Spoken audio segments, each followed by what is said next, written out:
mbokk yi seen émission yowmul jumaa ci seen chaîne bu mag bi di Al Bouchayfi TV ñu ngi ànd ak yéen jëm Kër Jara mbokk yi Kër Jara mu ngi nekk 12 kilomètres de Kaolack nekk ci arrondissement bu Ndiédiène waaye nekk ci commune Ndiaffate mbokk yi Kër Jara ñetti sëq dëkk ko sëq Kër Jara Pël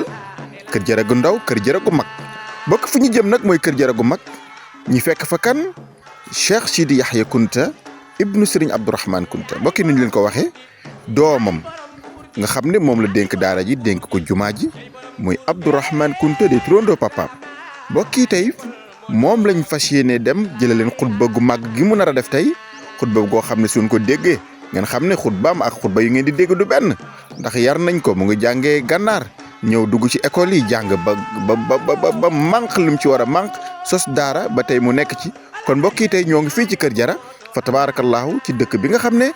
fii la sunu nijaay Cheikh Sidi Yahya Kunta dëkk waaye fii la fa tabarakallahu waliyu yàlla bu mag boobu di sunu maam Abdourahmane Kunta fa tabarakallahu kon mbokk yi léegi-léegi rek ñu ànd ak yéen ngeen découverte dëkk bii di Kër Jara ci yi nga xam ne moo fi ne ba nu ñuy déggee ci kër sëriñ bi kon fa tabarakallahu léegi-léegi rek ñu ànd ak yéen ci seen xutba jumaa bi wasalaamualeykum wa rahmatullahi wa barakatuh